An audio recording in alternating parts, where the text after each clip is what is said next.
Welcome. आज की इस वीडियो में हम चैप्टर नंबर 11 प्रोबेबिलिटी का हम कंडीशनल प्रोबेबिलिटी का टॉपिक कवर करेंगे और साथ ही इसके एक्सरसाइज के क्वेश्चन भी। कंडीशनल प्रोबेबिलिटी बेसिकली आपके पास क्या होता है? Conditional probability is the likelihood of an event occurring given that another event has already happened. आपके पास एक इवेंट अकर कर रहा होता है और उसके बाद कंडीशन ये है कि हमने गिवन दैट का मतलब होता है कि इस कंडीशन पर गिवन दैट कि एक चीज़ जो ऑलरेडी गिवन हो चुकी है, जो आपको पहले दी जा चुकी है, and other event is already happened. एक इवेंट आपके पास तब हो रहा है जब एक इवेंट आपका ऑलरेडी हो चुका है, उसको आप कहते हैं कंडीशनल प्रोबेबिलिटी। इसका कंडीशनल प्रोबेबिलिटी इसलिए क्योंकि यहाँ पे एक कंडीशन है, और वो कंडीशन क्या है कि आपके पास जब आप एक प्रोबेबिलिटी निकालते हो कि इवेंट के होने की, ठीक है, उस वक्त आपका एक इवेंट ऑलरेडी हो जाना चाहिए, आपका एक इवेंट जो है वो ऑलरेडी अकर होना चाहिए, तभी आप कंडीशनल प्रोबेबिलिटी निकाल सकते हो।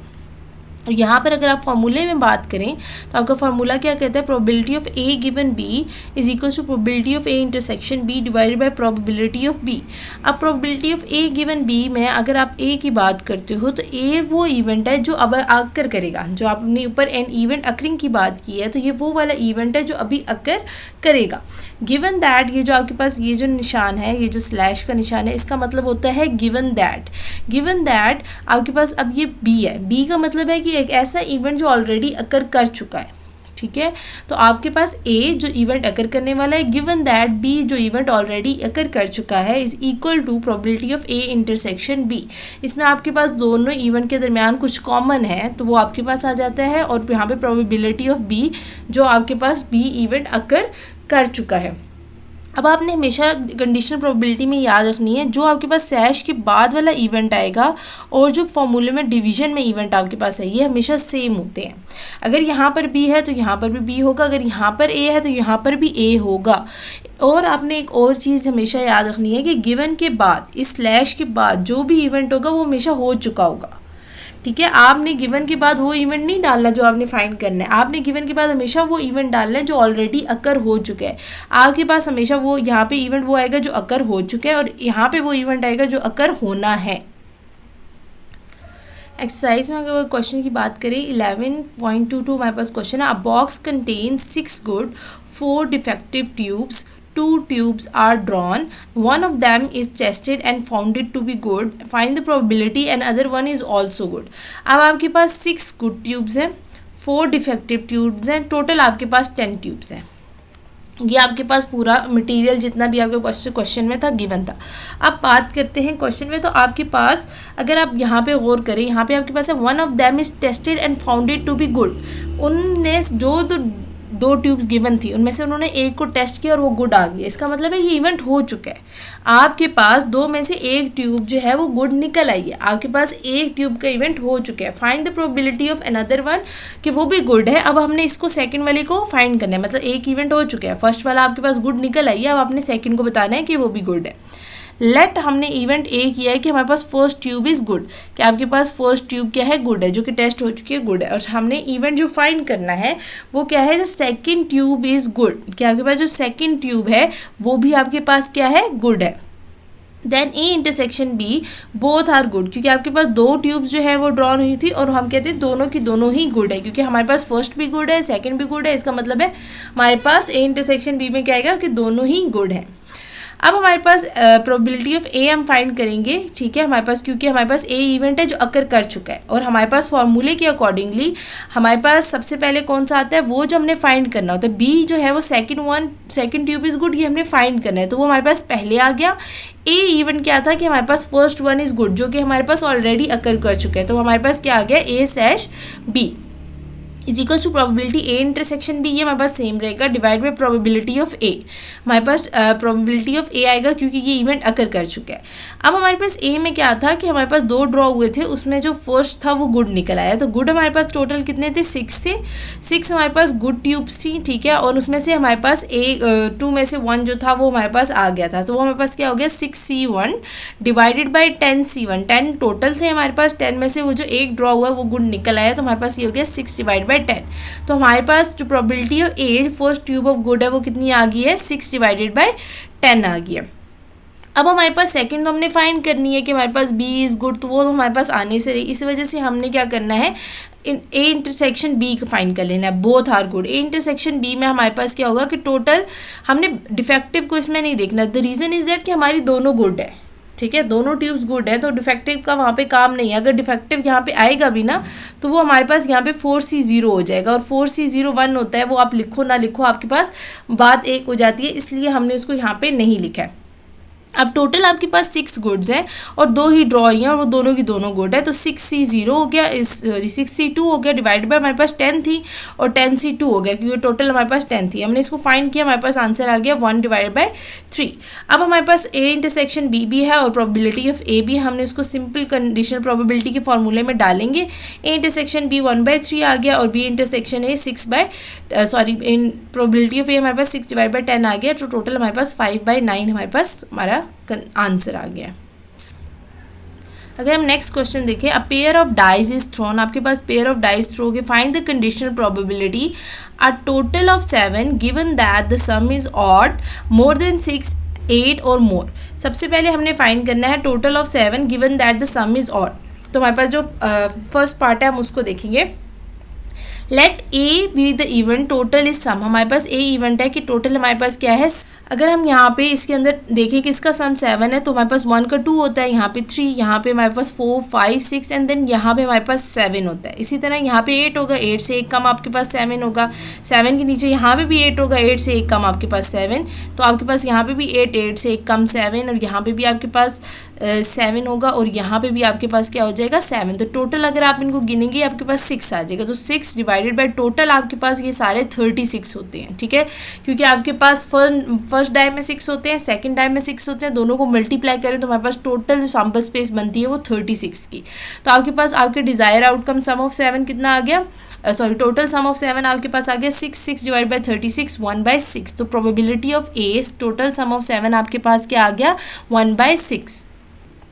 इसी तरह आप देखो, लेट बी जो है वो सम इज़ गुड है, आपके पास वो सम जिनका ऑड आ रहा है, ऑड आ रहा है, ठीक है। ऑड की अगर हम बात करें तो ऑड का मतलब होता है कि हमारे पास जो 2 के टेबल में नहीं आते, अगर 1 पर 1 करें तो 2 आता है, वो हमारे पास ऑड नहीं होगा, लेकिन 1 + 2 3 आपके पास ऑड होगा, 1 + 3 4 होता है, वो ऑड नहीं होगा, लेकिन 1 + 5 आपके पास क्या होगा ऑड होगा, 1 + 5 आपके पास 6 होता है, वो ऑड नहीं होगा, लेकिन 1 + 6 जो होता है वो 7 होता है, ये आपके पास ऑड होगा।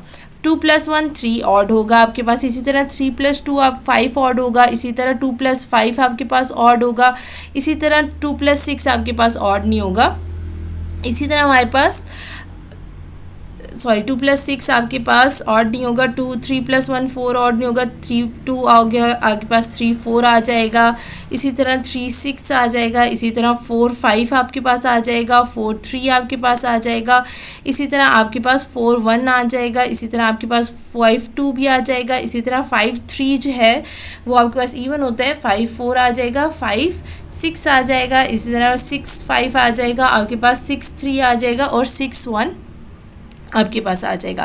तो ये आपके पास टोटल ऑड है, तो ऑड आपके पास 18 डिवाइड बाय 36 1/2 होते हैं। अब हमें ए इंटरसेक्शन बी निकालना था। ए इंटरसेक्शन बी निकालने के लिए आपने सिंपली इन दोनों को क्या कर देना है, मल्टीप्लाई कर देना है, ठीक है। आपने जो आपके पास ए और बी निकला है ना, आपने इसको मल्टीप्लाई करेंगे, आपके पास इंटरसेक्शन आ जाएगा। आप इसको 1/6 को 1/2 को मल्टीप्लाई करेंगे, वो आपके पास आ जाएगा 2/12, और 2/12 आपको फर्दर सॉल्व करेंगे तो आपके पास क्या आ जाएगा 1/6 आ जाएगा। तो आपके पास ए इंटरसेक्शन बी भी आ गया है।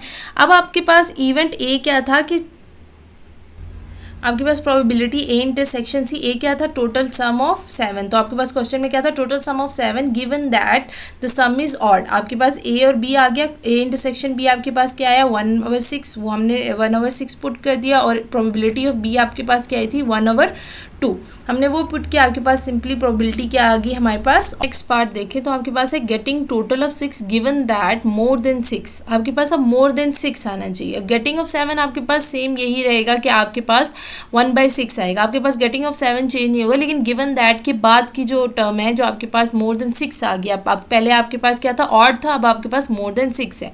मोर देन 6 अगर आप देखेंगे तो आपके पास 1 + 6 7, मोर देन 6 का मतलब है 6 बीच में इन्वॉल्व नहीं है, तो आपके पास 6 के अलावा 7 8 9 10 11 12 आएगा, लेकिन 6 बीच में नहीं होगा। वन प्लस फाइव सिक्स होता है, वो नहीं आएगा। सिक्स से बड़ा वन प्लस सिक्स हो जाएगा। इसके नीचे आपके पास सारी जो है वो बड़ी होती हैं सिक्स से, तो वो सारी की सारी आपके पास इन्वॉल्व हो जाएंगी। इसी तरह अगर आप फाइव में देखिए वन प्लस सिक्स होता है, वो नहीं होता, लेकिन फाइव प्लस टू आपके पास सेवन हो जाता है, फाइव प्लस थ्री एट हो जाता है, फाइव प्लस फोर नाइन हो जाएगा, फाइव प्लस फाइव टेन और सिक्स प्लस फाइव 11। इसी तरह वन और फाइव हो जाता है, ये आपके पास सिक्स सेवन, आपके पास यहाँ से स्टार्ट हो जाएगा सिक्स, ये एट, देन नाइन, और ये आपके पास सिक्स फोर 10। इसी तरह फोर और थ्री सेवन आपके पास, फाइव और थ्री एट आ जाएगा। और इसी तरह आपके पास अगर आप यहाँ पे देखें फाइव सिक्स और थ्री आपके पास नाइन हो जाएगा, सिक्स और टू आपके पास एट होता है, फाइव और टू आपके पास सेवन होता है, फोर और टू आपके पास सिक्स होता है, वो नहीं आएगा, फाइव और वन सिक्स होता है, वो भी नहीं आएगा। इससे सिक्स और वन आपके पास क्या होता है, सेवन, वो आ जाएगा। आप इनको काउंट करेंगे आपके पास 21 और टोटल 36, 7/12 आ जाएगा।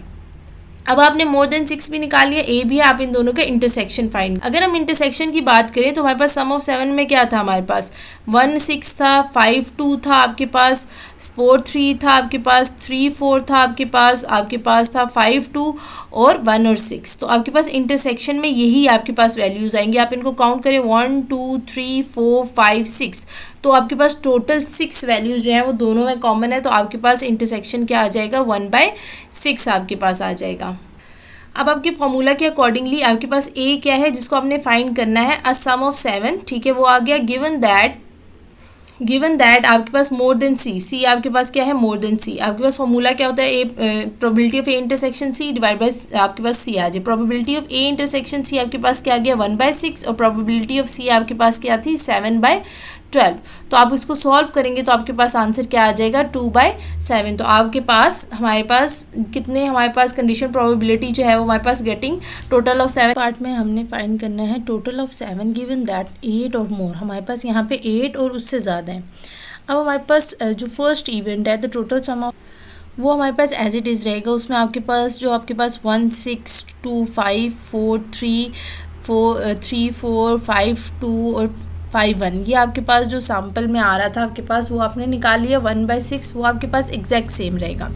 अब हमारे पास जो इवन डी है, ठीक है, जिसको हमने कहा है 8 और मोर, उसको अगर हम देखेंगे 8 और मोर है तो इसका मतलब है उसमें 8 भी इंक्लूड होगा। वो हमारे पास क्या आ जाएगा, 6 और 2 हमारे पास क्या होता है 8, 5 और 3 हमारे पास क्या हो जाता है 8, और 8 से ज़्यादा भी है तो हमारे पास 6 और 3 और 6 आपके पास 9 होता है, वो भी इंक्लूड होगा। 4 और 6 10, वो भी इंक्लूड होगा। 5 और 6 11, वो भी आएगा। और 6 और 6 12 भी आएगा। इसी तरह 5 6 भी आएगा, 5 5 भी आएगा, 4 5 भी आएगा, और 4 और 4 8 होता है, वो भी इंक्लूड हो जाएगा। 5 और 4 भी आपके पास आएगा, 6 4 भी आएगा, इसी तरह 5 3 भी आएगा, 6 5 भी आएगा, और 6 to 8 होता है वो भी, लेकिन 6 1 7 होता है वो इंक्लूड हमारे पास नहीं होगा। तो आपके पास यहाँ पे 15/36 5/2 आपके पास प्रोबेबिलिटी आ जाएगी। अब अगर हम इंटरसेक्शन की बात करते हैं तो आपके पास ए इंटरसेक्शन डी है। अब इंटरसेक्शन आप में दोनों में कॉमन है, और अगर हम इसमें देखें डेटा में तो कोई चीज़ ऐसी नहीं है जो कॉमन आ रही हो, ठीक है। आपके पास जो ए था द सम ऑफ 7, उसके लिए जो आपके पास बन रहा था 1 6 5 2 4 3 3 4 2 5 2 और 2 5 और 1 6, उसमें आपके पास बाकी 8 और मोर में वो नहीं आ रहा। इसका मतलब है इन दोनों सेट्स में कुछ भी हमारे पास कॉमन नहीं है, तो वो 0/36 हो जाएगा, और वो हमारे पास क्या आ जाएगा 0। इसका मतलब है कि हमारे पास दोनों सेट्स में कुछ भी कॉमन नहीं है। अब हम फार्मूले के अकॉर्डिंगली हमारे पास ए इंटरसेक्शन डी जो है वो हमारे पास 0 आ गया, और बी जो था वो हमारे पास 5/12 आ गया, और 0 के साथ कोई भी चीज़ डिवाइड हो वो हमारे पास आंसर क्या आती है 0। तो यहाँ पे हमारे पास क्या आ जाए, pair of dice thrown, it is known that the 5 dice show a 5 and other dice show a 4। अब आपके पास फर्स्ट डाई जो है वो शो करा रहा है 5, और जो अदर डाई वो शो करा रहा है 4। अब आपको पता है कि इसमें यहाँ पे कहा है known that the one die has, known that कि उनको पता है कि फर्स्ट ने 5 शो कराया, इसका मतलब है वो इवेंट आपके पास हो चुका है, ठीक है। तो आपके पास ए इवेंट हो चुका है, अदर डाई शो 5, तो अनदर डाई जिसने 4 शो कराया है वो हमने क्या करना है, फाइंड करना है। हमने इवेंट ए ले लिया कि वो शो कराएगा 5, इवेंट ए बी लिया वो शो कराएगा 4। अब हमारे पास जो इवेंट ए है वो आपके पास क्या है 1 5 2 5 3 5 4 5 5 5 6 5, इस तरह 5 1 5 2 5 3 5 4 5 5 5 6, तो आपके पास 11/36 आ गया। इवेंट बी क्या था, डाई शो 4, तो 4 में आपके पास क्या है 4 1 4 2 4 3 4 1 1 4 1 2 4 3 4 4 4 5 4 6 4 4 5 5 5 4 6, तो ये आपके पास क्या आ गया हमारे पास डाई शो 4, तो वो 11/36 आ गया। अब हम इन दोनों में कॉमन की बात करें इंटरसेक्शन की, तो वो क्या आएगा, die show 5 and a die show 4, वो दोनों आने चाहिए। तो वो आपके पास एक क्या है, एक आपके पास 4-5 है और एक आपके पास क्या है 5-4 है। दो ही ऐसे इवेंट है जो आपके पास दोनों में आ रहे हैं, तो आपके पास 2/36 हो गया। सिंपली हम इसको फॉर्मूले में पुट करेंगे। हमारे पास इवेंट बी क्या है, अडाई शो 4, और इवेंट ए क्या है, अडाई शो 5। इवेंट बी जो है वो हमारे पास गिवन से पहले आ गया क्योंकि हमने उसको फाइंड करना है, और ए इवेंट शो 5 करा रहा है क्योंकि वो ऑलरेडी हमारे पास गिवन है। ए इंटरसेक्शन बी 2/36 आ गया और प्रोबेबिलिटी ऑफ ए जो है वो 11/36 आ गया। 36 से 36 कैंसिल हो जाएगा, 12/11 हमारा रिक्वायर्ड आंसर। नेक्स्ट पार्ट में डाई शोन 5 सेम रहेगा, लेकिन आपके पास the sum of the both die will exceed 7। दोनों डाई का जो सम है वो क्या कर जाएगा, एक्सीड 7, मतलब 7 से बड़ा। जैसे आपके पास 2 6 3 6 4 6 5 6 6 6 3 5 3 जो आपके पास 7 से बड़े हैं सारे। डाई शो फाइन जो हमारे पास प्रोबेबिलिटी ऑलरेडी गिवन है 11/36। प्रोबेबिलिटी ऑफ सी आपके पास जितने भी आपके पास 7 से बड़े हैं, मतलब 8 9 10 जिनका सम 11 12 आ रहा है वो आपके पास आ रही है। जिस तरह आपके 5 3 4 5 4 4 6 4, तो आपके पास आ जाएगा 15/36।